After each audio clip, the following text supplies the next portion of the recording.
i-update po natin yung ginagawang karsada o widening dyan sa may Sapyo. Yan po ay mga 1 kilometro na rough road. Ito po, andito tayo sa taas ng butas na bato.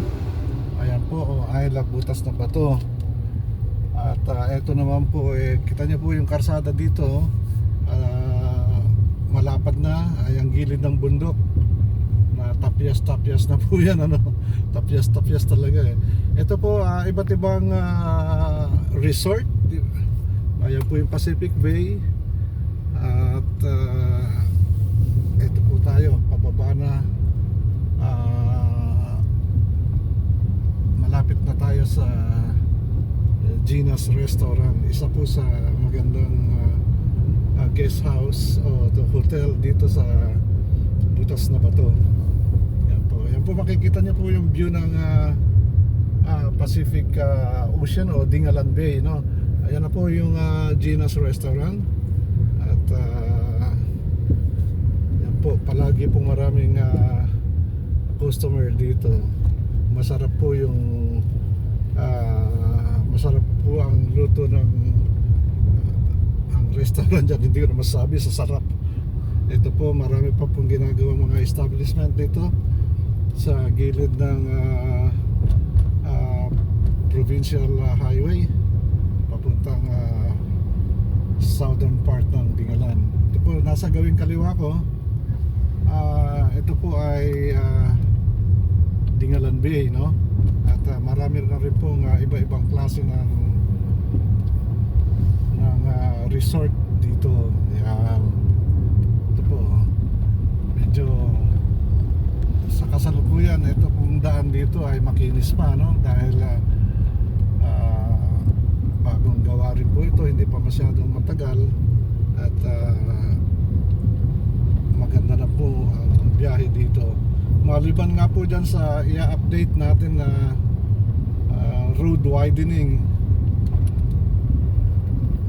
At sana po ay matapos na agad para continuous o dire-diretso na po ang biyahe papuntang south na sementado na all the way down sa Umiray. Yan.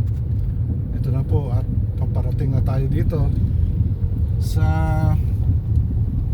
gagawing o ginagawang widening. Yan.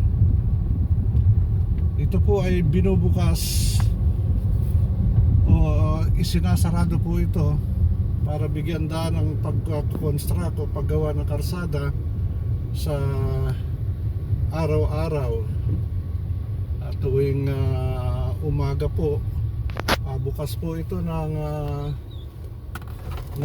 hanggang alas 7 o hanggang alas 9 ng umaga. At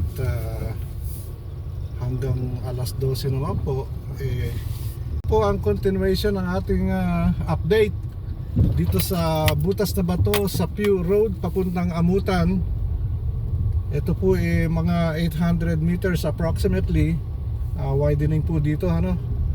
Ito po medyo malaki-laki na yung natibag ditong karsada papunta po doon sa itaas. Ito po makikita nyo rough road. Bukas na po ito dahil sa ngayon ay alas 5:40 na ng hapon.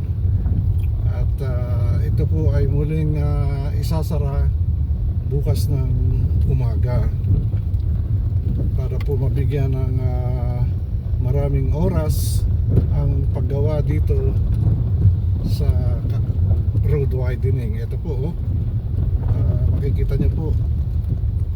At ito po sa gawing kaliwa ko magandang view. Ayan po, tanaw na tanaw yung ano. Ito po sa gawing kaliwa ko, yan. Magandang view, magandang tanawin. At ito rin po, ito naman tayo, approaching na dito sa may malapit. Ito po, Sapyo na ito, ano, Sapyo na. At ito po sa gawing kaliwa ko na ito, andyan po yung iba't ibang resort. Ito po, ayan, napakaganda ng view dito. Ito naman po, sa gilid, ito po yung tinitibag na bundok, bundok na bato na may kahalong mga brown na putik. Kaya ayan po, siguro po ito aabutin pa ito ng mga 4 o 5 buwan siguro. Pero malapit-lapit na po ito. Malaki-laki na rin po ang natitibag. Yan po ay matawi, ano? Matawi po yan. Yan.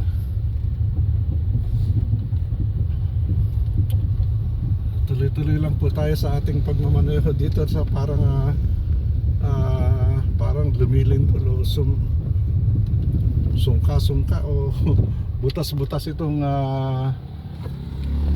karsada dahil kauulan lang po kaninang madaling araw. Ayan po. Ito po, patag na dito. Sementado na. At ayan po, patuloy ang ano nila, ang pag-widening nila. Yan, ito po. Simula naman dito hanggang doon na po yan sa may Umiray. Sementado na po ito, kaya maganda po. Yan lang po muna ang aking update dito sa Pio. At pagkatapos po ng mga 2 linggo atin pong babalikan ito, i-update po natin.